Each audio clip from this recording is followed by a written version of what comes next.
very pleased to welcome Roger Harrison this evening, who is an expert on light rail and tram. I must confess I don't know much about it, apart from using the tram recently to go into Edinburgh. So rather than me do the introduction, I'll hand over to you, Roger. You can introduce yourself, and we all look forward to your talk this evening. Thank you. I think you're muted, Roger, at the moment. I can't hear you. Yeah. Shall I put the first slide up then, the introduction on the presentation? I'll see if I can share screen it, shall I? Then I'll introduce myself then. Right, here we are. Slideshow.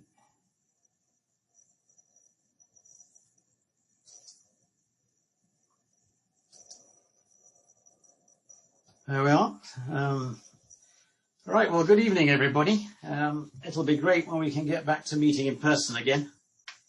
I'm a member of the parish council here in Duffield in Derbyshire, and we've been on Zoom meetings all year, and I think I'm just about zoomed out.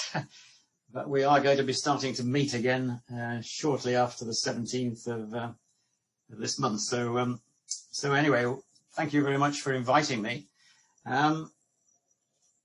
My background was that the latter part of my career, I spent several years in Nottingham, which is very close to where I live, of course. And I built the consortium that bid for the tram system, put that together and all the advisors, and then together with the Nottingham City Council, persuaded the government to invest some money in it, and I'll come on to that. And they had to raise quite a lot of money themselves as well, particularly through an innovative workplace parking levy, which I'll mention as well. My background before that was that I spent a few years in London Docklands on the metro there, and also in Dublin on the proposed Metro North project, and also in Liverpool on the ill-fated Mersey tram. I spent a few years in Liverpool, and also a couple of years in Manchester. So I sort of do have a fairly rounded view of tram networks and how to sell them to governments and so on, how to build them and the issues that arise. I was also, so latterly I became, well, first of all, I was the project manager for the tram and then in Nottingham, and then I eventually became the chairman of the concession company, which was called Tramlink Nottingham Limited. Between 2007 and 2015. And I was also invited to be the president of the Light Rail Transit Association for my 3-year term between 2014 and 2017. So that's a little bit of my background. I'm a qualified engineer by training, and also qualified in accountancy and finance and management. So I sort of had a general view of various areas. So if I could now move into the what I'm proposing to talk about. So I'm going to give you an overview of Nottingham's public transport system and see how it relates to the bus network there. I'm going to talk about what were Nottingham City Council's policy objectives and what economic benefits they thought would benefit from it. Some comparisons with Bristol, although I'm not an expert in Bristol. I've been a few times, but I know that there are some comparisons which I'll try and give you. Then I'll talk about why did Nottingham choose trams, and it's often said that the closest rivals, of course, for a light rapid transit system would be what's called a bus rapid transit system, and I'll talk about that as well and what are the advantages and disadvantages, and then something about pollution and clean air, because Nottingham prides itself on having been the first of the cities in the UK to get an approval from the Audit Commission for its plans to provide a pollution-free Nottingham, and that's quite interesting. I have 2 or 3 slides on that, and we'll see how we get towards the end. And then I'll show you a few images of the Nottingham tram network and how it was built. Some of the spectacular bridge constructions that we built, as well as the utilities diversion, which I'll come on to as well. So that was what I was planning to deal with. So first of all, let's turn to an overview of Nottingham's public transport network. And it is a three-line system. The first line was built initially on an old railway alignment, and then the last bit of the line into the city centre was on roads and through fairly complex suburbs. But it did help to reduce the cost by building on an existing alignment. And that corridor is also a very congested corridor for cars coming in from the north. And in fact, the tram did actually reduce congestion quite dramatically. The second phase of it came from the city centre down to Clifton in the south, and also to the southwest to Chilwell through Beeston. And there were some big interchanges with the buses there. And the idea eventually is that it would go on to Towton, which is, if the high-speed 2 train gets ever built, that would be the Nottingham Derby train stop. And the idea is to have a tram stop over the station, and eventually onto Derby, and perhaps down to Long Eaton and the airport. So that's the network. And the objectives were to provide an alternative, sustainable alternative to the car, to increase the public transport capacity and to meet the growth that was expected and forecast in the local economy, to improve accessibility, particularly those without a car as well, to reduce the social exclusion effect of those people. So the idea was to get them to their place of work quite quickly. It had to contribute to public transport integration, and I think one of the successes of the scheme is that it does integrate with the buses. But as you probably know, in the UK, every market outside of London is deregulated, which means the buses can compete with each other. And they also, one of the attempts was to support land use and regeneration. And you'll see as we go through this that that regeneration does tend to follow fixed track infrastructure. So that's quite a big advantage of a tram system. And of course, it's a very environmentally friendly mode of transport, and I'll come on to some of those advantages. So Tramline 1 was built ready for operation in 2007, and as I said, on an existing main line alignment to reduce costs, but it is a major transport corridor. The business case actually required 75% funding from central government, and it had to satisfy the Treasury guidelines, which is a minimum of 2-to-1 benefit to cost ratio. And that's quite important when you're putting a business case together. And it had to have a minimum of 25% local funding, and that's what happened on phase 1.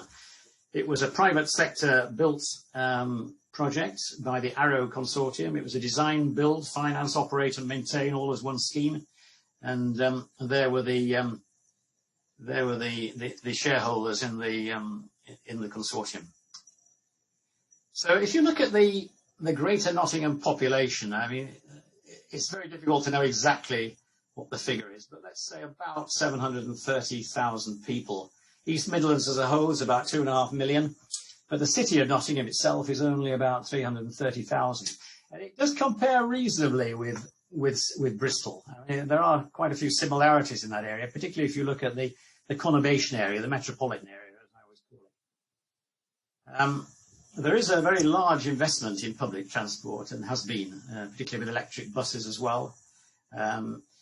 And the total public transport demand, when I originally wrote this presentation, was about 80 million passenger journeys, which was up about just over 3% since 2010, and it was the second highest public transport amount per head in the UK.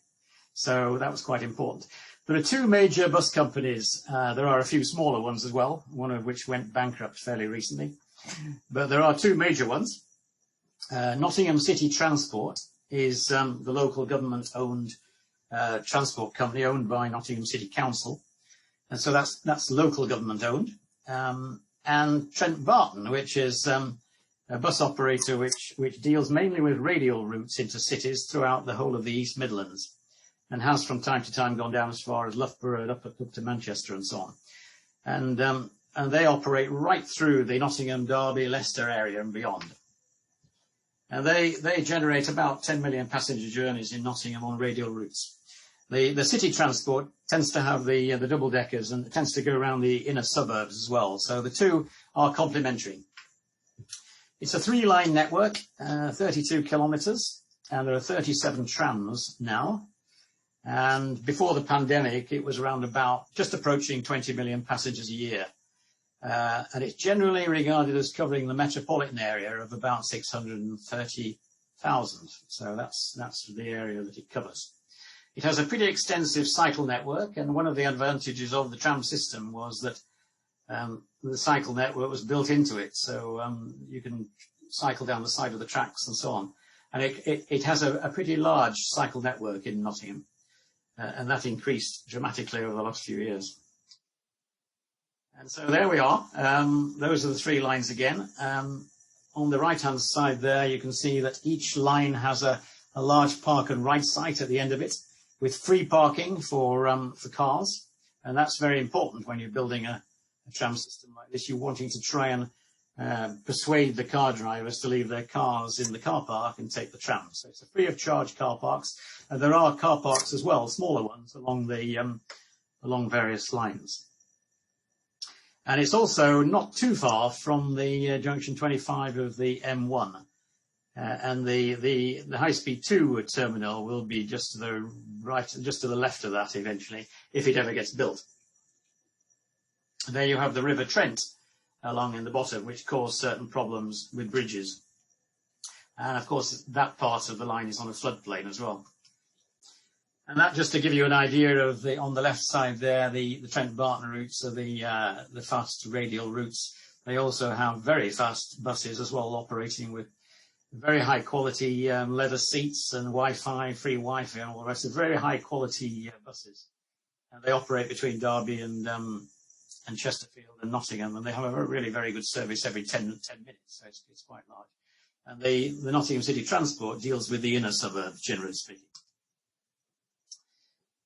Talking about the wider economic benefits were very important, and I've put the Croydon example as well here, because I did work briefly on the Croydon project many years ago.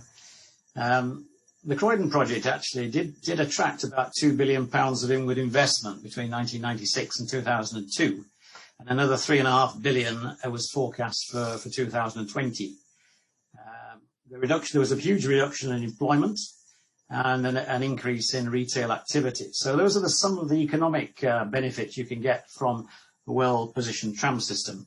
And in Nottingham, the employment growth is forecast to be about 8,000 over the life of what is a 23-year concession. And the economists calculated that it would give a £300 million boost to the local economy. It gave enhanced access to jobs, and it serves 20 of the largest 30 employers in the Nottingham area. And as I said before, we have free park and ride sites with more than 5,000 spaces. In fact, they're becoming so popular, we're almost wondering about whether to double-deck them or whatever. But it was a really very interesting job. And the other aspect of it, which I'll also briefly mention later, was that we had certain sustainability objectives built into the contract. We had to provide a certain number of jobs locally. We had to buy a certain percentage of our materials from local suppliers. First of all, within the Nottingham City area, then in the wider metropolitan area, and then thirdly, if we couldn't find them in those two areas, in the Greater East Midlands area. So that was almost unique of the tram systems I've worked on, that we had these sustainability objectives as well. The CBI, the Confederation of British Industry, did a study actually, which showed that the improved connectivity led to new residential housing development in the north, in Ashfield, around Hucknall. And new houses were built at a faster rate than in Nottingham and the national average. They also found there had been a 20% modal switch from the car to the tram on the Line 1 corridor, and the congestion was held at the 2004 levels. And in the early days of the tram project, the private bus operator decided to compete with the tram because it's a deregulated market. And they did it for 6 months, and they gradually lost more and more market share. And in fact, 70% of the Hucknall Flyer bus route passengers switched to the tram, which is quite interesting. There was a similar experience in Sheffield, actually, when Stagecoach competed with the tram line there. So it seems to be fairly typical. And at the end of that, they just gave up because there was no money to be made on running the buses in that corridor. So that was quite interesting. And the demand in those corridors are roughly 10 million per annum. And we expect the other two will be equally about 10 million per annum. And so maybe about 30 million per annum eventually. So then the success of it persuaded the Nottingham City Council to decide to increase the tram network across the city, because none of the bus services actually provided cross-city transport. And so they submitted a further business plan for 2 new lines. They were a PFI project, they were called, Private Finance Initiative as it was then, not very popular these days, but the total cost of that was £570 million. And the idea was to have another 75% coming from the government. Looking back now, we had quite a lot of passenger satisfaction surveys done. And typically this was one just before I retired, where passenger satisfaction rates were well above 90%. In this particular year that I was just before I left in 2015, it was about 91%. But we had even higher than that in some years. Punctuality was about 88%, and the average journey time, interestingly, was about 9 kilometres. And whilst the tram can typically carry about 200 people, or in Edinburgh's case, nearly 300, or in a smaller tram, a lot fewer, the average occupancy was about 52 over the year, which is quite interesting. Just a few comparisons with Bristol. They are, as I said before, they are similar sized metropolitan areas, I think. Not a lot of heavy industry these days, significant universities and further education colleges, I think. We have quite a few of those in Nottingham, and the tram serves them all. It has a strong service sector as well in Nottingham now. It's completely changed since the old days. It's a similar sized conurbation with the radial routes into the centre. It had a lot of congestion and it had poor air quality. And I think you have a problem for what I've written about the Valley Bottom area, the St Paul's and Eastern area. You can correct me if I'm wrong, but I think it becomes quite polluted in that area, as for what I can gather. I think both cities started with passenger transport authorities. Obviously, you've got a combined authority now down in the West Country there, but there has been an attempt to create a combined authority in the East Midlands, and it's not fully approved yet. As you can imagine, it's quite difficult for disparate councils in Derby and Nottingham and Leicester and so on and all the county councils and so on to all agree. But I think that's where the government would like it to end up, as a fully combined authority. The local authority had very few in-house expert staff,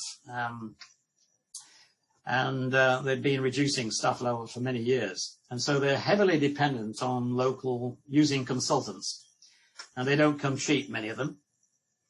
But they were very fortunate in Nottingham that they have a few long-serving specialists who are experts in transport planning, and particularly in transport projects.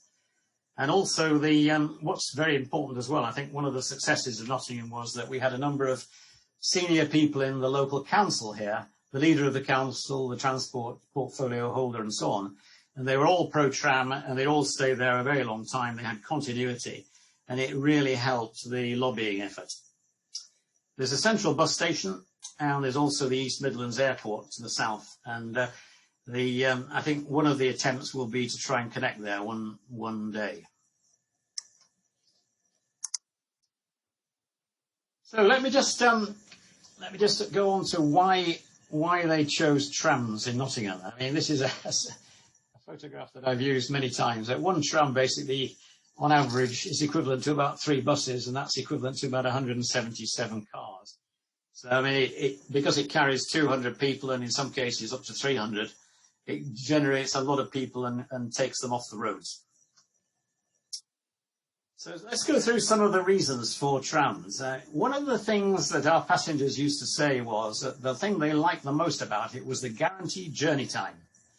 If they had to get to work somewhere in 30 minutes, they needed to know that they would be there in 30 minutes. And if they sit on a bus, some days it might be nearly 30 minutes, and other days it might be an hour and a half. And so they have to have the guaranteed journey time, and they have to be sure that will be very, very reliable. Secondly, they are very, very environmentally friendly, and they don't add anything to road-based pollution. And bear in mind that that the pollution is not only generated from diesel fumes and petrol fumes and so on, but it's also in part and a large part generated from rubber tires. So you get a lot of particles, microplastics, which float up into the air and end up in rivers, and people get asthma and lots of horrible diseases. And so generally speaking, it is better to have a steel on wheel system than it is a bus system, even if it's an electric bus system. We'll come on to that a little bit later. The third point is that they are generally better than buses at attracting modal shift from the cars. And I mentioned the CBI survey on line 1, which showed 20% shift. It was pretty close to 30% on, I would say, on line 3. That's fairly typical. 20 to 30% are fairly typical. A traditional bus system, you'll be lucky to get a 5% modal shift. But on a bus rapid transit, you could be higher than that. And various estimates of that. I mean, Brazil uses a lot of bus rapid transit schemes. Of course, they're quite successful there. Leeds, where I'm still an advisor to the Combined Authority, they tried to introduce a trolleybus system, and they calculated that there would be a 10 to 15% modal shift. But there you are. Buses to bus rapid transit to tram. The higher, the better you go. The closer to the tram you get, the more the modal shift. They also add to the attractiveness of cities, and they attract a powerful projection of the image. I mean, for many years, the tram images of Nottingham were shown on East Midlands, BBC, regional news every day, as the trams, as the sleek tram goes into view. And it's the same throughout the French systems and the German systems. They become part of the image of the city. They also attract a lot of inward business investment. And the reason for that is that the infrastructure is permanent, whereas with a bus network, of course, particularly in a deregulated market, you can move the bus service whenever you like at 56 days notice. But a company, particularly an overseas investor who's coming to invest in a factory in Nottingham, wants to know that if he puts his factory somewhere, that infrastructure will be there for at least 100 years, and he'll bring his staff there as well. And you're up against, Darmstadt or somewhere in Germany and somewhere in China, and they've all got light rail systems. So these days, unless you have something like that, it's quite difficult to attract these upwardly mobile, particularly the international investors. And Nottingham in particular was trying to invest with a lot of German and Chinese investors. So that was a very, very important aspect of it. The next item really is that generally a tram system will operate without any operating subsidy once the infrastructure is built. And that's unlike a mainline railway, which often requires very large subsidies from the taxpayer. And arguably buses, which of course rely on the free road being provided to them by the local authority or the highways authority. So it's not quite a strict comparison. But generally speaking, tram ticket prices are the same as bus prices, whereas rail ticket prices, as you know, are much more expensive. They have high capacity, and as I mentioned, typically 200 per tram unit. They can be smaller, but they can be larger as well. At the smaller end of the market, you have the ultra-light rail trams, and at the upper end, you're talking about the Edinburgh length of trams, 40-metre trams, which can generate about 300 people. So large carriers of people. They can easily integrate with bus networks, and you can easily build an integrated passenger interchange between bus and tram, and we did that quite successfully in a number of areas in Nottingham. They have low passenger level access, which makes it much easier for the disabled. And this is another important point. They have very fast access and a lighting time. So the typical dwell time of a tram with sliding doors in the centre, will be about 20 seconds. Now, if you're loading a bus with front entry in particular, you might wait several minutes. So that's an important point. You need to be able to very quickly load people and get them off the tram. They also create a lot of employment, of course, the construction of them during the build phase. And they create opportunities to work with the further education sector to create specialist skills. And I'll mention a little bit about that, as I say, because that was one of our targets in the contract. They can also go up hills. They often go in snow quite well as well. You'll often find in that when the times that you do have snow, that the tram will be operating and the buses won't. But they can go up hills. Sheffield's about 8%, if I recall rightly. But you can also have rack and pinion and funicular systems if you really want. I used to take a lot of people down to the Lyon system in France, which is one of the most famous of the cities. A million people live in that area. They have all the various modes of transport in one city. They have automatic metros, normal metros, wide metros, narrow metros, tram systems, trolleybuses, ordinary buses, funicular railways, and rack and pinion. And it all integrates as an integrated whole. It's a marvellous example of a fully integrated system. They also produce lower forces, the shock pressure on the infrastructure below the ground. They can also, even though they're used with overhead wires to provide the electrical supply, they do use batteries as well in some cases. And the latest tram system in Birmingham is using batteries. And also in many French cities, they have what they call the alimentation par le sol, which is an underground power supply, which has been very successful. In early days, it was unreliable, but is now very successfully used in several French cities. The ride quality is also better than buses. And if you've ever been on a trolleybus, it's not bad, but but as soon as it starts to brake, everybody lurches forward and it sort of judders as it comes to a halt. So the ride quality generally is better, and it's a bit rougher when you're on rubber tires. A lot of research has been done as well onto property prices. What happens to them, and what the research shows that if you live within about 800 meters of a tram stop, then the property prices of your house will probably increase by a certain percentage. It can be a few percent in some cities, it can be as much as 20% in others, but it does attract people into those areas if they're interested in house price increases. I would say that if you look at tram systems generally, the ultralight rail systems are cheaper, obviously, lower capacity, but they're suitable for lower demand corridors. And there are examples of that. The most recent one is the Coventry system, which is being built, with the help of the Warwick Manufacturing Group there at the University of Warwick, and also being supported by the government. And they're targeting a much lower track cost than others. So it's quite comparable with bus rapid transit, in fact, in that case. Track diversions, we'll come on to that, because with the ultralight rail systems, you can build low-cost track form, of course, and that makes it easier to maintain the utilities underground. But also, there are systems around the world which build in track diversions, so you can just move it around the utilities, and then you can get and dig the hole in the ground and move the gas main or whatever you have to do. So what are the types of light rail transit? Well, you've got the trams, the traditional trams like Nottingham, Manchester, Sheffield, Birmingham, Croydon, Edinburgh, and now Blackpool.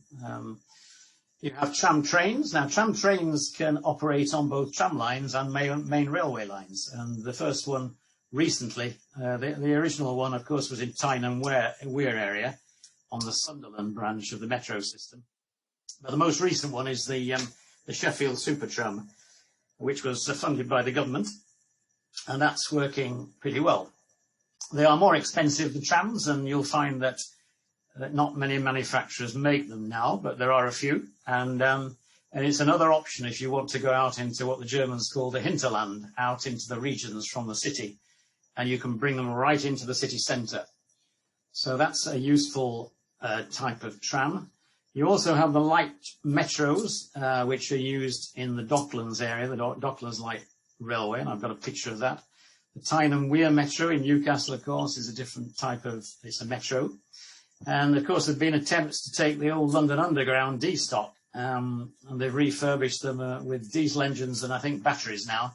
And I think they're testing them in the Isle of Wight. So that's another option for somebody who wants a very cheap vehicle, refurbished stock. And then you have the ultralight rail, the Preston Guild Line project, Starport, and so on, and now Coventry and others. And they could be used as well on branch lines. Lots of opportunities for that kind of vehicle. And of course, you've got special applications as well, like the cable car link at Birmingham and so on. And so there are lots of different projects. And of course, the personal rapid transit system at Heathrow car park into the airport is another example. So there's lots of different types. I would say bus rapid transit is perfectly good for lower capacity routes. And I take Lyon as an example. It's got 4 tram routes where the capacity of each of those routes is between 10 and 20 million passengers a year. It has 3 metro lines for higher capacity and several BRT schemes, which are on the basis of trolley buses. And they're used on the lower capacity routes between sort of 5 and 10 million per year. The trolley buses can be designed to look like trams, so that's one advantage of them. They can achieve some modal shift, but not as good as a tram system. But they do suffer from brake juddering and poorer quality ride. I think for shorter journeys, they're acceptable as well for lower demand routes, but they're a little bit less reliable. And I mentioned that because one of the most famous examples of a BRT that looked almost like a tram and was built almost to the same cost as a tram was the Caen system in France, in northern France, in Normandy. That was built with an overhead wire system, so it looked like a tram, but it has rubber tyres. And it was so unreliable that they decided finally to scrap it and replace it with a proper tram system. So there's a word of warning that if you do go down that route, they're likely to be less reliable. And I talked about any tired vehicle issue, which generates microplastic pollution, often known as the Oslo effect. And most cities do have high pollution, so it's not a particularly good way to go if you've got a pollution problem. But they are cheaper to build in general, but as I say, with lower modal shift. Private sector built BRT and LRT schemes, of course, will bear the cost of the building cost as well as maintaining the infrastructure. So that's a slightly different proposition. You have the choice of whether to fund it through the government, local government, or get the private sector to do it for you. And there are advantages in each and disadvantages. So carrying on, so maximising modal shift from the car and guaranteed reliability in journey times requires some or majority segregation and or traffic light priority. You must give the tram the priority at the signals if you're going across junctions, and then you can guarantee the journey time. I've mentioned some of the other things. You must have good modal interchanges, and you must link the major trip generators. For example, the hospitals, the colleges, the schools, the universities, the shopping complexes. And you must offer fully integrated tickets between tram and bus and rail, ideally, and also cycling, as we did in Nottingham. So they do offer very good value for money on ticket pricing. And with those levels of ticket pricing, even as a private sector project, you don't need any subsidy once they're built. So it's a big advantage. So I've given you a few examples of what the cost was of those vehicles, and you can read those at leisure later. It's interesting, as I understand the bus rapid transit system would be in Bristol, the project for 10 greater Bristol bus network corridors with a cost of 80 million is clearly a lot cheaper, but the modal shift will be lower. A typical BRT will have a capacity of somewhere between 80 and 120, compared to the tram of between 200 and 300. And the operating costs of tram networks are cheaper as the passenger demand increases beyond about 10 million passengers per year on a like-for-like basis. So it'll be cheaper than a BRT because the capacity is lower of a BRT. So they do gradually, as the capacity goes up, then the operating cost per passenger kilometre goes down. And I'll give you some examples of historic ones there. It's very difficult to compare costs exactly because many projects, including Nottingham, require you to do a lot of work to the public realm at the same time. And so, whereas some projects, I mean, I remember one in Besançon in France where they didn't want any public realm doing at all. And there was no roof on a lot of the maintenance shed. So clearly you can make it slightly cheaper. You can make it cheaper, of course, if you follow an existing rail corridor or something like that. But you can see that the prices do vary a lot. But I would say generally that in the UK and in France, that you're typically looking at about 30 million euros per kilometre in France or Germany, which would be about 25 to 30 million pounds per year in the UK. But you can do it cheaper if you're using an ultralight rail scheme. So that's just an example of what it costs in Nottingham. And those are the typical public transport capacities. A double-decker bus, for example, might have about 80 passengers.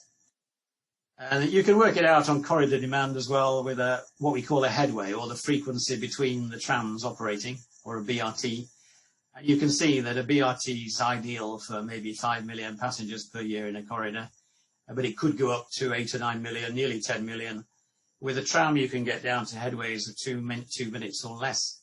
And we were running at 2 minutes actually in the central part, although 6-minute headways further out at the centre. And a normal bus, you're really looking no more than about 2 million passengers in a corridor. So those are that's a list of the existing major UK light rail schemes, as I mentioned before.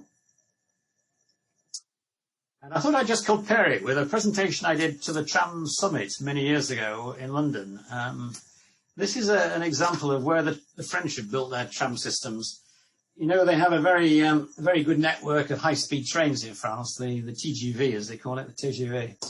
And they build the tram systems are typically built in the cities on where it stops along the route. So as it goes down to Bordeaux in 2 hours from Paris, you stop in Tours, for example. So they have a tram system, an excellent tram system, actually. The only one I can think of that's a bit different from that is in Brest. Now, Brest, because it was a smaller system, they decided to build their system at the same time as Dijon did in the east. And they decided to buy all the trams at the same time, so the unit cost per tram was a bit less. They did a lot of joint ordering, which reduced the cost for them. So there's things like that you can do. But that's an interesting map of where the tram systems are. Germany, of course, never really got rid of its tram systems, and there are 50 odd of them in France, in Germany, and there they all are, huge numbers of them. Almost every German city has a tram network. And the famous tram train network, of course, is Karlsruhe. And Karlsruhe was the twin city of Nottingham, so we had quite a lot of advice from them about how it might be extended later. And also Kassel as well is quite a good example of that. And also, and this always surprised the ministers whenever we showed it in London, that there are well over 100 tram systems in the United States, amazingly. You always think of the United States as being the country of the car, but there it is. Lots and lots of tram networks, and they're being expanded every year. I'll just show you a few examples of these different types of vehicle. This is the London Docklands. It's virtually an automatic light metro, really. But they always have a person on board who will be helping the passengers to where they're going or whatever. And they've never quite got rid of all stuff, whereas in Lyon they did. But it was regarded as a safety issue there, but there it is. It's a very successful network. It's been expanded several times, and it's often said that it was one of the basis of the huge developments in the old Docklands area, and huge numbers of people, and commercial activity takes place in the Docklands area. So it's a very, very interesting example. The Glasgow subway, that's more like a traditional LUL almost, but it's unique in size. Then you have the Manchester trams. Now they're higher floor trams. You'll notice there that the platforms are higher there. And if you want a tram train system, generally speaking, you would need, that would be ideal for a tram train system, because the rail platforms tend to be built higher, whereas a traditional tram system, the platforms are a little bit lower. But you can design trams to have a high door entry at one part and a low door entry somewhere else. So I mean, it's not the end of the world, but it's a high floor tram, and they were supplied originally by GC, but now recently by Bombardier. Nottingham, it's a mixed fleet. Originally they were built by Bombardier. Of course, they had the factory in those days in Derby, and I was very heavily involved with that at the time as well. But the latest deliveries were supplied by the French company Alstom, which is in the process of buying, or has just bought, Bombardier's factory in Derby. So that's now Alstom. And so we had to transfer all the staff over from the maintenance depot and the operating crews over from Bombardier's control into Alstom. So that was a really interesting two-piece transfer of staff, and we had a parallel one for the maintenance crews as well. So we had two-piece transfers at the same time. So you can imagine the sort of the union questions and the issues on salaries and what have you. That's the latest Birmingham one. Very expensive to build, but it seems to be going to be expanded more and more. Built by CAF, the Spanish company. So that's a higher capacity vehicle as well. Also capable, some of them going to be capable of operating batteries, particularly in the city centres. Blackpool, well, you remember the old trams in Blackpool, and the new ones are built by Bombardier. And this is an example of the Viva Rail, as they call it, the refurbished diesel and/or battery operation metro rolling stock from the London Underground factory. Very cheap. Be interesting to see how they get on. But they did have a few problems, and you do have to be a bit careful if you're going to be buying equipment, because sometimes there are problems if they're not experienced manufacturers. And so it's interesting for anybody who's trying to get into it for the first time. There always are certain barriers to getting into that market. But there's a National Innovation Centre also for very light rail now set up in Dudley in the West Midlands. So that's been heavily supported by the government and the local authorities in that area. And that's an attempt to build more very light rail vehicles. And that's an example of what the cost of those might be. A lot cheaper than traditional trams, which the last time I looked were about £2.5 million each. So they're targeting sort of 500,000 to £1 million each, but are much cheaper. And you can get very short and small light rail air rail links as well. That's the Birmingham one. Of course, there were reliability problems in the early days there, but it does work again. It's a bit of a rough ride, but I've used it many times going to the airport there. That's the Sheffield Tram Train Network. That's an interesting one, and that's what happens when when something goes wrong if you haven't got a lot of experience in building, and that's what happened to the Viva Rail in the early days. So as I say, you do have to be very, very careful. So now I just want to talk a little bit about the unemployment benefits and the employment creation of employment jobs, which was very, very important in Nottingham. You can see that Nottingham itself had a massive unemployment problem back in 2004. It was much higher than the East Midlands as a whole and the county of Nottingham. So they needed it to generate a lot of jobs. And so we had these sustainability commitments included in the contract. And at its peak, we had 1,140 workforce actually in the design and build phase. That's what it was in the peak. And 70% of them were from the East Midlands area.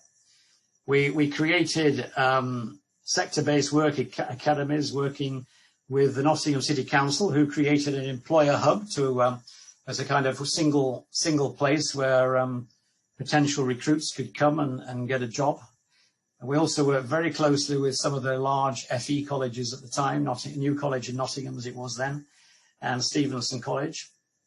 And they created academies. We helped them design the courses, and they filled quite a few via the hub in that way. And we had 10 apprentices and 43 trainees on those courses. And it's interesting that we had a minimum of 4 apprentices on the operation as well. So that's an ongoing commitment. And there were £125 million of orders with over 200 suppliers placed in the East Midlands, of which about 64 million was in Nottingham itself. So there we are, the Nottingham City Council. They created what was called the Jobs Hub, the Job Centre Plus. So it was the idea was to be a fully integrated jobs hub, and it was very closely worked with the local colleges and the training providers. And that was the how the employment built up during the build phase, and obviously once it was built, it came down again. And the red line is the employment in the operation and maintenance of it, and that's ongoing, of course, for forever as it expands, and that will get bigger as it expands. And that's showing you every month we had to tell the council exactly which orders were placed where and with whom. And you can imagine that there were quite a lot of difficulties because many small companies will often, particularly foreign companies, will stick a nameplate on the door. It might be, RHH Limited or something, and they have one person behind the door, So they had to be checked. Everyone had to be checked to make sure they were serious companies. And the council themselves had a person who double-checked that as well. So it was a really interesting exercise, and so those figures are genuine figures. A little bit about the financing of it, and this will be very important for anybody wanting to finance the tram system. I mean, it's the only time it's been used in the UK, although it's been used, a similar scheme has been used a lot in the French systems. It's called the Workplace Parking Levy, and it's a tax on businesses who have car parking spaces of more than 10. And it's typically the same in France, and they call it the versement transport. It's a tax on companies that have too many car slots, if you like, too many car spaces, and it's to try and force them to use public transport as well. But they're only taxed, of course, when it's practical for them or it's near to a tram stop. So that's how it's done. But it was seen by the Chamber of Commerce and many who said it was a tax on business, of course. But despite all those warnings, no business relocated from Nottingham. And in fact, many new ones invested in the city. So there's an interesting aspect. It wasn't very popular at the start, but it's raised quite a lot of money, and it can raise now more than 35% of the capital cost. They took a fairly reasonable figure. I think it was about £350 a car parking space at the time. But of course, you can theoretically gradually increase that over time, and gradually you'll raise more and more money that can be invested in the system. They also looked many years ago at demand road pricing, a bit like London. But they did a referendum, as they did in Manchester, actually, when they looked at it. And whilst it would be probably the best way of raising money, they found that something like 70 or 80% of the people who voted in it, who were all voters, of course, said that they didn't like to have to pay for using their cars. And politicians don't like them losing votes. So they quickly switched back to a tax on business, which I thought was quite interesting. Manchester actually used a different concept. They used it, they borrowed a lot of money against what they thought would be the future value of the rates payable by new businesses that would invest in the city as a result of having a tram network. And that was called the earn-out system. And it was piloted as well by Tony Blair, actually, in his days. And they claim that they covered a large percentage of the capital cost of some of the new lines. So that's another option, but it's a bit higher risk because you're never quite sure how many businesses will relocate and what the value of your rates will be. The other way that local authorities can raise money is to obviously to borrow for capital investment, and the cheapest way of doing it is through the government's Public Works Loans Board. And we even do that with local councils, because I'm chair of the local authority here in Duffield, so I know a bit about that. We've used loans from the Public Works Loans Board. They are the cheapest loans you can get anywhere, so they are good if you can get them. And then you pay them back typically over 10 years or 20 years or whatever. Occasionally you can get developers to contribute, but generally speaking, that's fairly small amounts. And there's also various funds that the government comes up with from time to time. And the last time I looked at it, it was called the Transforming Cities Fund. And they invite people to bid for large amounts of funding. And sometimes if you do it through the private sector, you can get it financed, if particularly a smaller scheme, but they will only invest if they get a return on their money. And that's quite an important issue, because the risk is quite high of a scheme like this if they're taking what's called the revenue risk of the passenger demand. So they require, particularly the bankers, require a much higher return on their money. And I'm just going to just briefly talk a little bit about the pollution issue what they had in Nottingham and public transport generally. But road traffic volume generally in the city has fallen by about 8%, despite the general growth in the economy. So the fact that they invested in the new tram system and also in electric buses as well did really help to reduce the car traffic. They introduced an air quality management plan back in 2018 with clear air zones, which was accepted by the government's auditors. And it became the only major UK city to meet the planned lower pollution targets without imposing daily entry fees for the most polluting vehicles, which would have been the option. They also invested £15 million in what's become the UK's largest electric bus fleet for the central areas. And they retrofitted older buses for biogas running. And they had a massive investment in the cycle network, and they used the tram corridors as well to augment those routes within those corridors. And at each of the major tram stops, you can use the same card for accessing a bike. And so it's all fully integrated. And as I say, there's free parking, car parking at the ends of the tram lines and at the intermediate tram stops. And they also provide grants, to businesses for advice on reducing vehicle travel. And they converted 20% of the old fleet of vehicles, which has actually gone up 28% of the target now, to electric vehicles. Taxis were converted to low emissions, to at least the Euro Diesel 6 standard.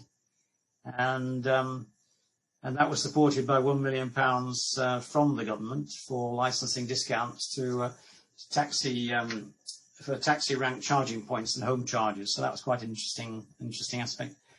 They have the ability to issue idling notices for schools, so that most schools now have car idling zones.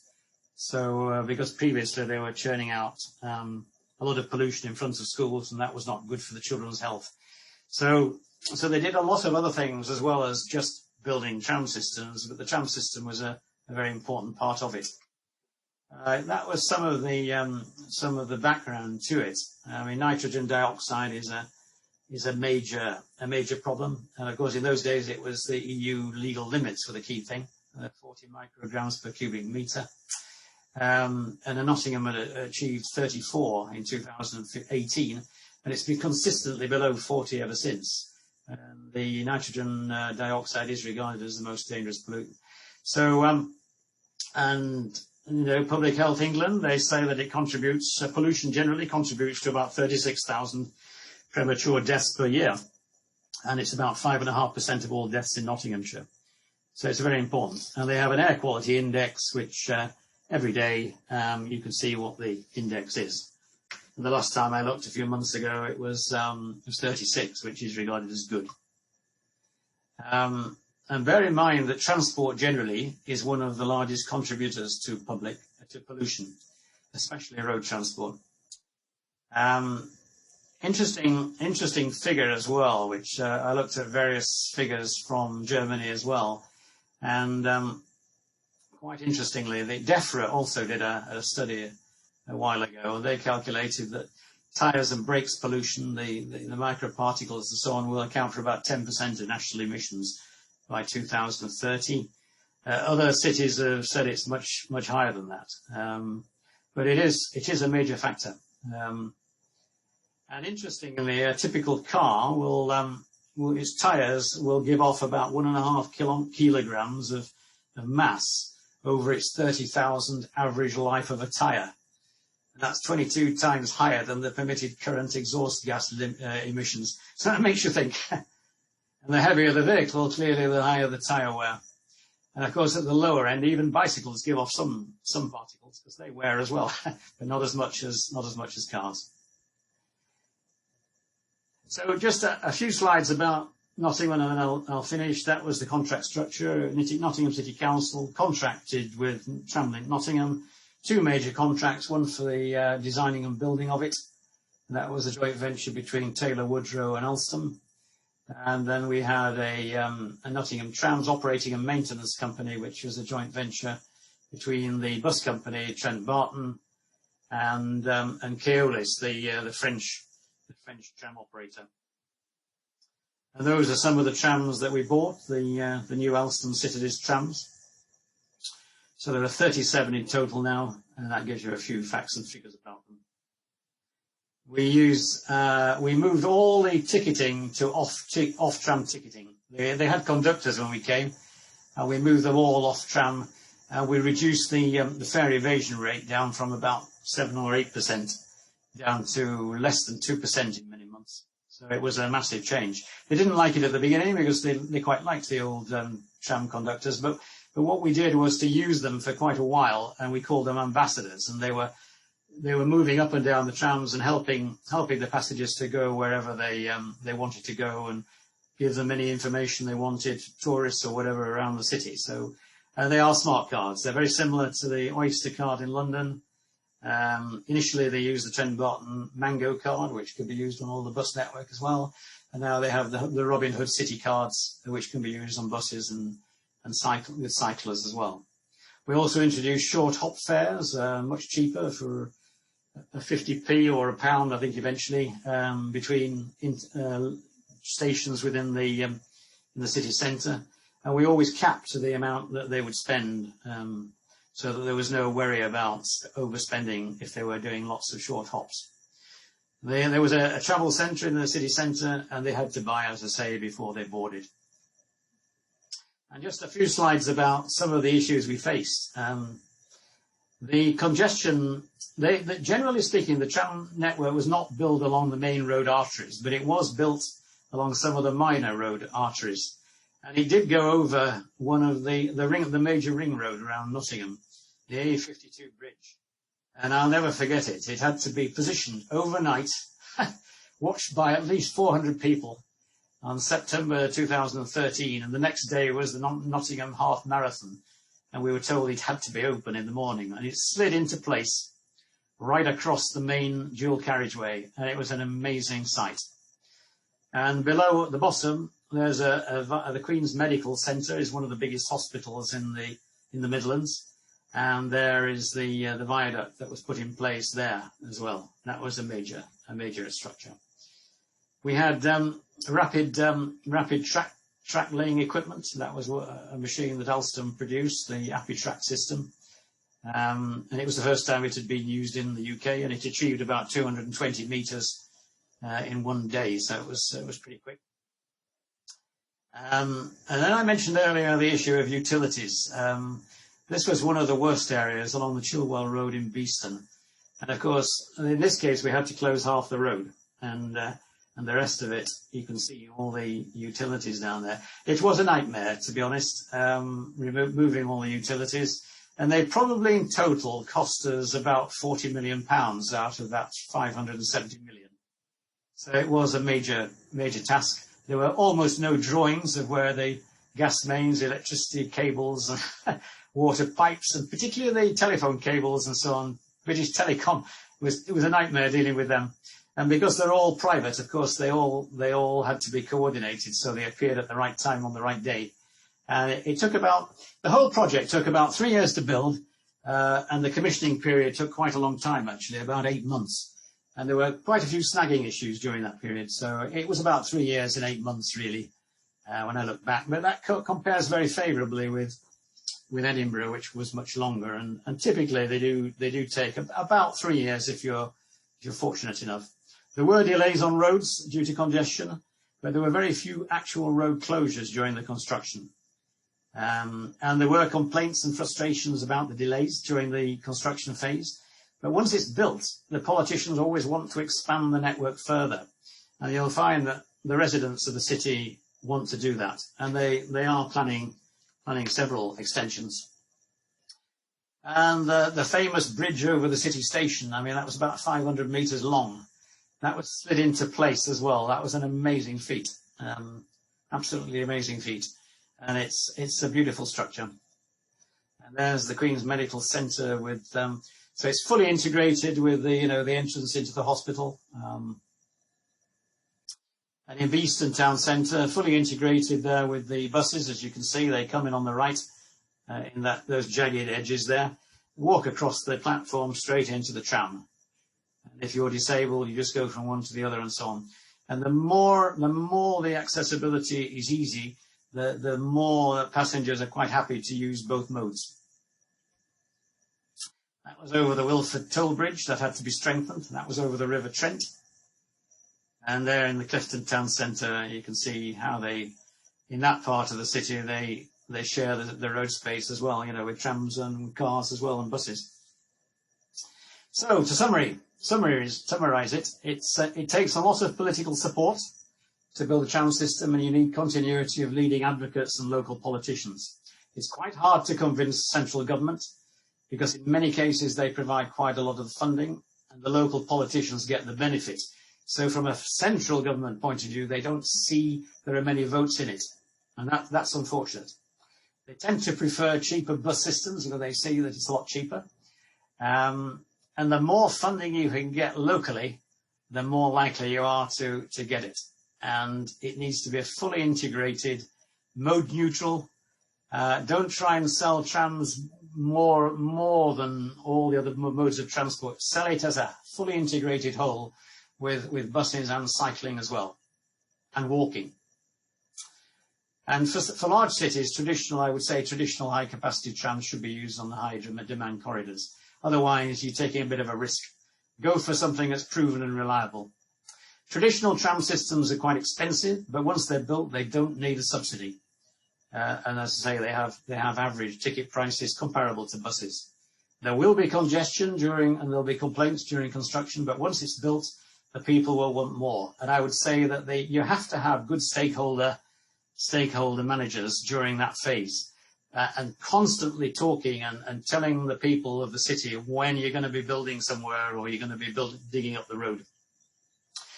They play an incredibly important part in reducing pollution in cities because they're an environmentally form of transport and you get a high modal shift from the car. And they do improve the attractiveness of cities, they attract inward investment, they generate jobs, boost the economy and become part of the city image. So I hope I've enthused you a little about tram systems. So shall I go back to, should I stop the screen share now? Let's see everybody. Just see if we can see everybody. Right. Well, thank you very much, Roger. That was brilliant. I'm not quite sure where all the questions are. There's lots of points on the chat line there. I mean, I suppose the big question I've got is how did the political support for the Nottingham tram section take place? Yeah, very, very important. Very, very important indeed. We were very fortunate that the leader of the council had been there a very long time and he was pro-tram. He was convinced of the benefits of it and he was there a long time. The continuity was incredibly important. And also the portfolio holder for transport, Councillor Jane Urquhart in those days, she'd also been there and she was very pro-tram. And the deputy leader as well, who was also a finance man. I got on very well with him. He was also very much in favour. And so you had this group of politicians at the top who were constantly meeting as well the people in central government. And they were so enthusiastic about it that they were able to sell it. And I used to go along with them sometimes and with other colleagues. And you just gradually, you try and whittle the government's objections down, really. And then you have to build up, you try to build up a support in the local community for it. So you have to do quite a lot of stakeholder work. I mean, we had a stakeholder manager who mapped out all the decision makers, the influencers. It was a huge map of all the influencers and decision makers in Nottingham.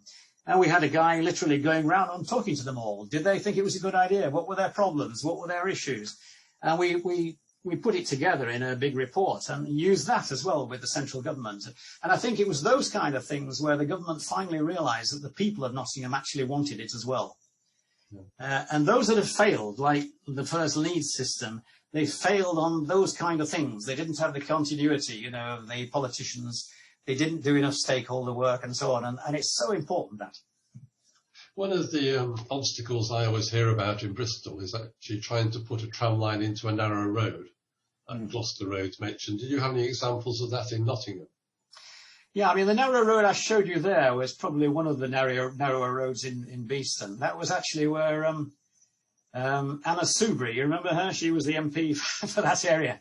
And she was on the telephone almost every morning about somebody who was complaining about somebody who didn't realise the road was going to be dug up that day. Yeah, that was a very good example of it. The utilities was the biggest problem in that area. We had very few drawings of where they all were. It was a nightmare to take over the management of all the utility providers. Bearing in mind they're all private, you know, so they don't have to answer to anybody in the public sector. So that was quite tricky.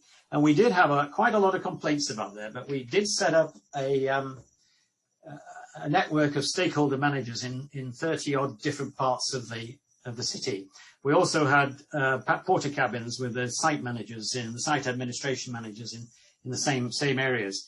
And so they were constantly putting out leaflets and telling people when their road was going to be affected, and that maybe for a week they'd only be able to use one lane and so on, and there were delays, there would be delays.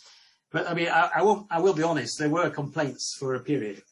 But once it was built, they all thought it was wonderful. Do they actually have problems with conflict between private cars and the trams, or do they get on quite well? No, once it's been built, it's fine. I mean, in the early days, there was actually an accident. A car driver turned the wrong way at a junction, and he tried to drive along the tram track, and of course got stuck and had to be removed. So that was a bit of a problem. But and there have been one or two fatalities. I mean, the worst fatality we had was on the Hucknall line, where we had a big pedestrian bridge right across the tram line and the railway line.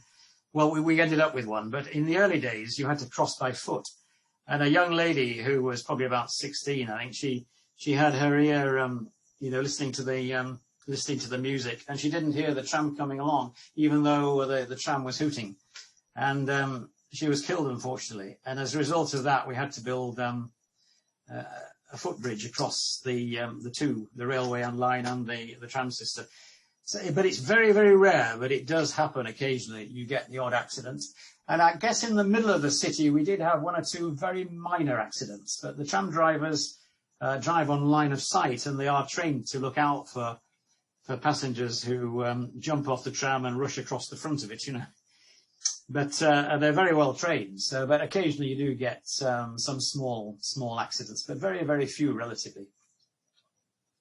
So we've got a problem in Bristol area where it's not actually happened. We've had failed attempts in the past, and people on the chat line are saying, well, it's the politics of the area that caused problems. Are there any key lessons you've got for us here in the west of England? Gosh, that's really, isn't it? It's really interesting.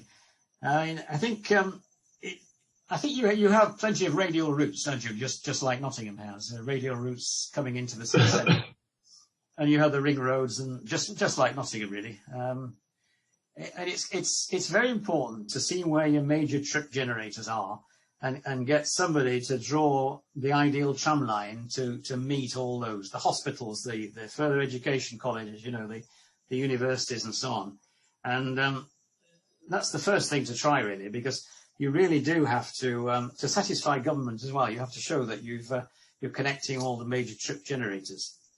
And then you have to see what the issues would be if you built a tram line in those places.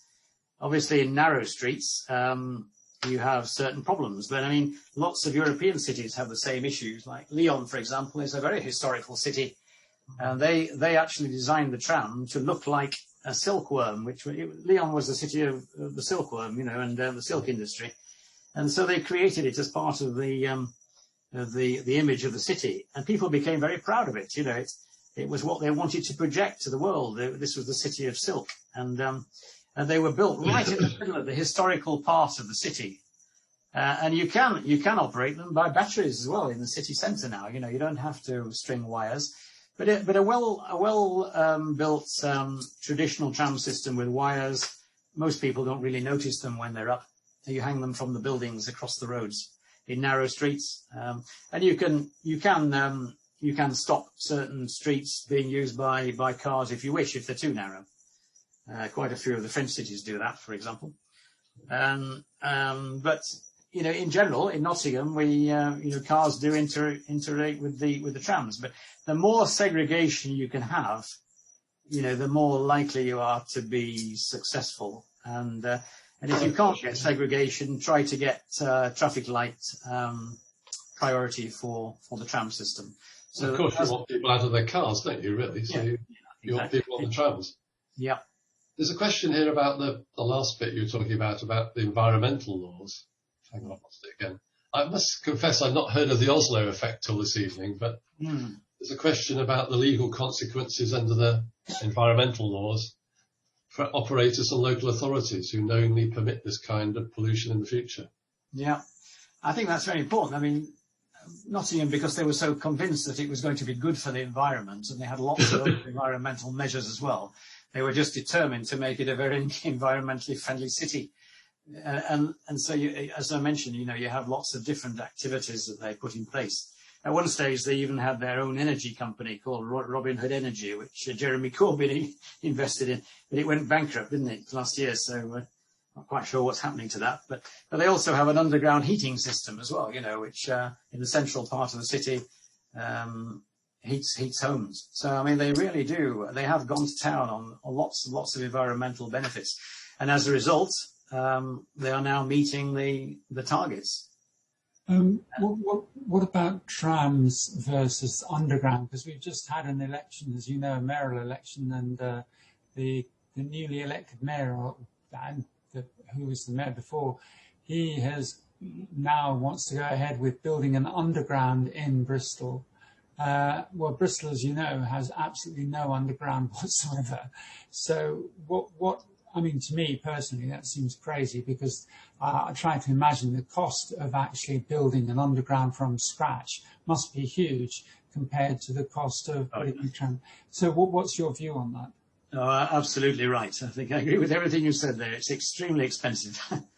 I mean, Lyon did it, with a population of about 1 million. It's a bit more than 1 million now, but in the greater Lyon area. But most cities, really, it's far too expensive, and the chances of getting the government to actually fund something like that are remote. I think Cambridge has just dropped its proposal for an underground system based on rubber tyres, hasn't it? It was going to cost, I think, was it about 2.5 billion or something? And it was massive, even compared to a tram system. So, I think it would be very, very expensive and highly unlikely that the government would even think about financing it. Which does beg the question why this newly elected mayor pushed it. I mean, he must be aware of that. Well, I don't know. Maybe he's not. Or maybe you need to delicately let him know that they're quite expensive. Did it actually help that the trams and bus service are actually owned by Nottingham City Council? Was that an advantage? Yeah, I mean, it was a really interesting discussion, that, because one of the key things, as I mentioned, is the integration between the trams and the buses. And many people said, as long as the local council owns all the buses as well, they'll be able to fully integrate the whole thing. But in fact, they hadn't fully integrated the full thing in the early days, and actually they work very well with the private sector, because the private sector will only run a bus company on a particular route if it thinks it's going to make a commercial profit. And the tram lines were on those routes which Trent Barton believed were its major revenue earners, or knew that it was its major revenue earners. And it knew that it would lose because of the experience they'd had on Line 1, where the Hucknall Flyer passengers all switched to the tram when it was built. They knew they would lose £4 million on each route. And so as a commercial operator, they acted commercially and they just removed the bus. And so ironically, it ended up being a much better integrated system as a result. So you had the city transport network, which was dealing with the inner suburbs more and going around the housing estates. And you had the radial routes by Trent Barton, who were operating between cities. And Trent Barton also took a shareholding in the tram company because they thought there would be a good return on their money. There must be some downsides to having a tram system, aren't there? You've been a very good advocate this evening, but I'm sure there must be some things that actually don't work in some cities. Or am I wrong on that? No, yes. I mean, it's always difficult to tell. But if you look at the world as a whole, I mean, you could say the Chinese are building. Well, Chinese, of course, have a lot of metro systems as well, but they also have an awful lot of light rail systems. All major towns and cities now in these major Far Eastern places have either tram or metro. You can see Germany is virtually covered completely with them. France is building several each year, and the Americans have well over 100. So you could say that most of the world now is going in that direction. And I think if we don't do something like that and make sure that all cities are using those kind of fixed track infrastructures, we're going to fall behind, and we'll find it quite difficult to attract some of these international investors who could go to Darmstadt or Beijing or wherever they want. You know, they have a choice.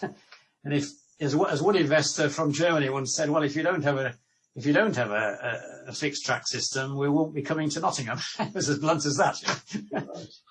So it may be less so in the UK if you're trying to attract investment in the UK, what you're doing is diverting employment from one city to another city. Yeah. Rather than building up employment generally. I think we've covered an awful lot of the questions on it. There's a lot of points saying, you know, we'd like to have one here. We've always had the problem here about having 4 authorities in the west of England, which has been a bit of an issue. We now have the West of England Combined Authority, of course, which does help with that. I don't know whether there are any other questions coming through that anybody wants to ask. If I could come in again, just you said about the importance of getting stakeholders on side, Roger, before you could actually progress it.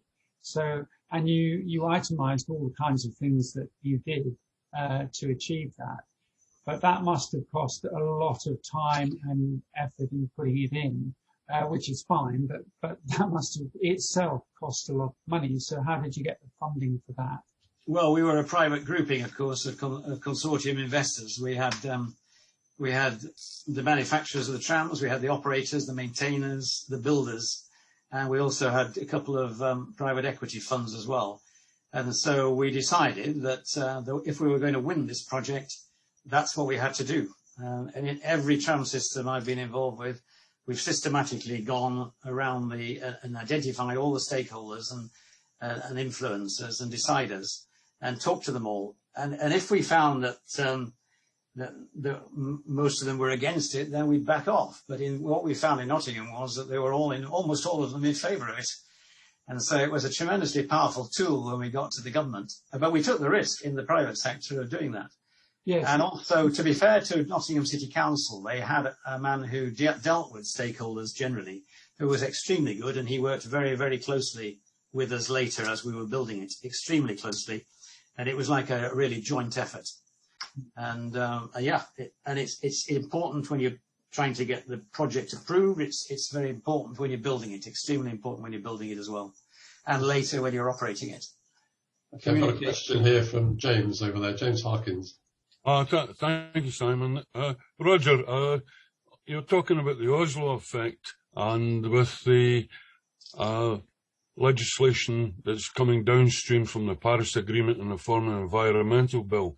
We've had the case, December, where the coroner's report on that poor wee lassie, Essie Deborah, and it would appear now there will be, under health and safety law, consequences against the operators and the constructors, etc., because of the dirty air, as per Oslo effect.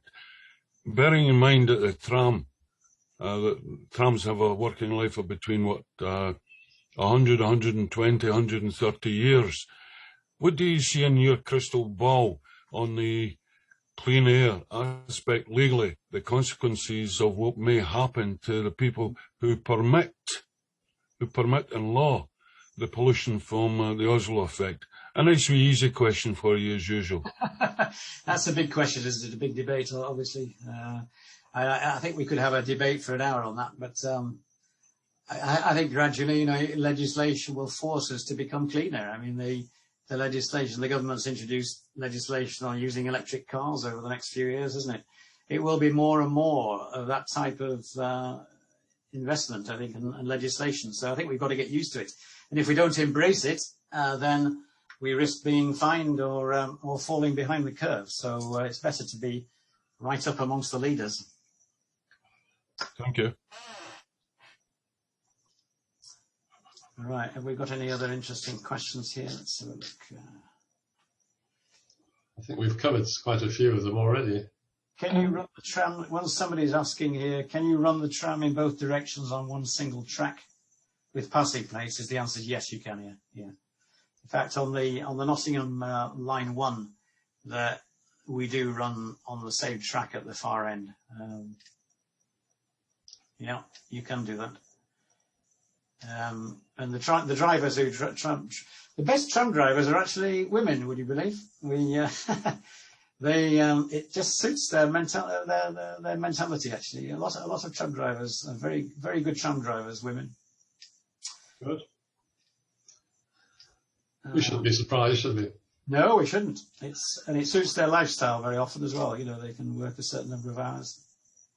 What have we got here? Yeah, I think we've covered quite a lot, haven't we? Do you think that, there are lots of, you itemise lots of different light rail transit systems.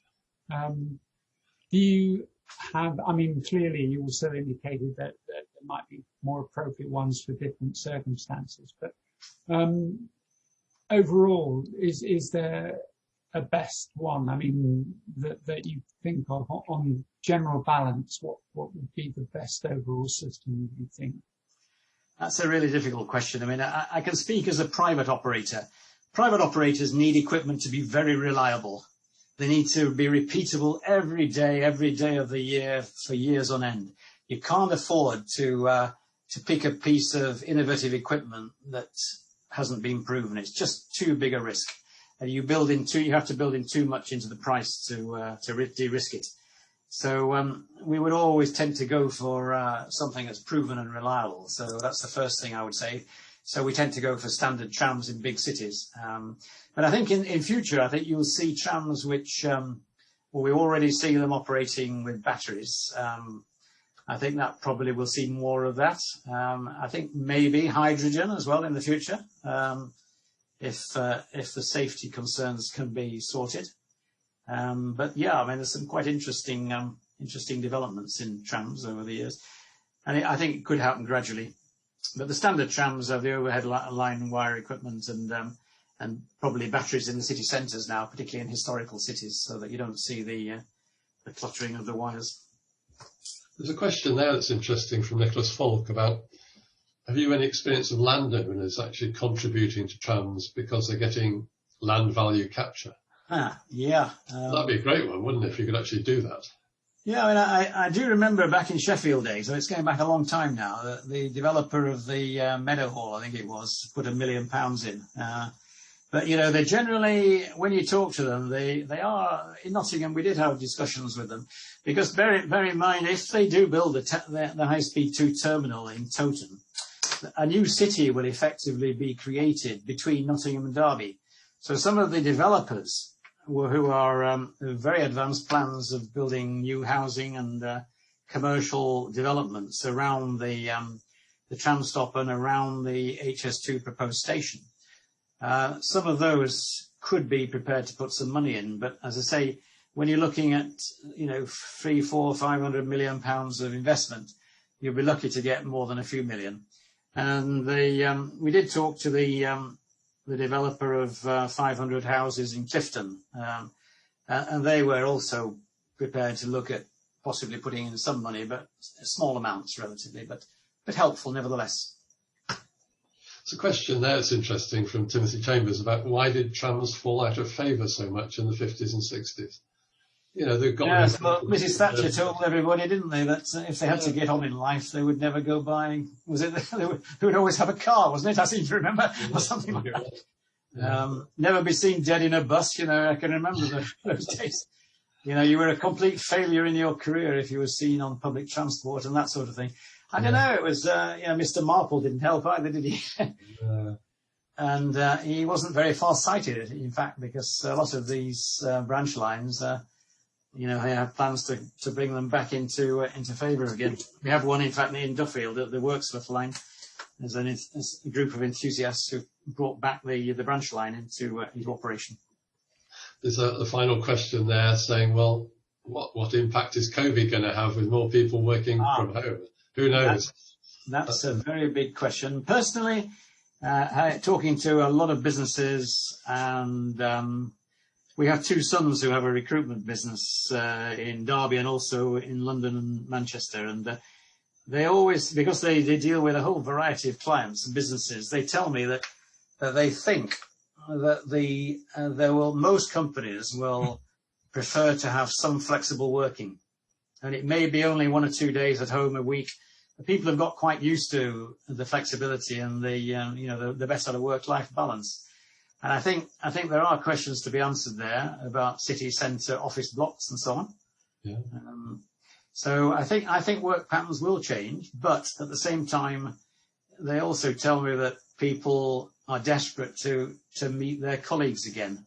Yeah. Because they quite like the bonhomie in the offices, and they say that better ideas are generated when lots of people get together and discuss it in offices. So I think you'll find it comes back gradually. And but probably with more flexible working from home. So I think that will have impacts on ticket pricing, because bear in mind traditionally, you know, the prices of tickets in the congested times, in the peak hours, were higher than in the leisure time hours. I think ticket pricing specialists will have to look at the whole area of ticket pricing again, because work patterns will change. I think we're even finding in the Civic Society we want to get back to meeting face to face. Yeah. You can only go for a beer afterwards. Yeah, exactly. Yes. I think a lot of people want to get back, and we're certainly seeing a lot of demand for city centre offices in Bristol. Really? That's interesting. A lot being built at the moment, a lot going through in the pipeline. That's good, yeah. I think we've covered nearly all the questions on it. It's 9 o'clock. I think we've given this a very good airing. I think you've given us an incredible talk. It's been so informative, so thank you very much, Roger. Several questions about having a copy of your talk, if we may. Well, I think you're going to have a copy of the presentation. I think you recorded it as well, haven't you? Yes, we have. And yeah, I thought it was tremendous, very, very positive, full of good ideas, just the sort of thing we ought to have in the west of England. So thank you very much for giving up your evening to talk to us. It's been great. It's a pleasure. Okay. Thank you, everybody, for coming along this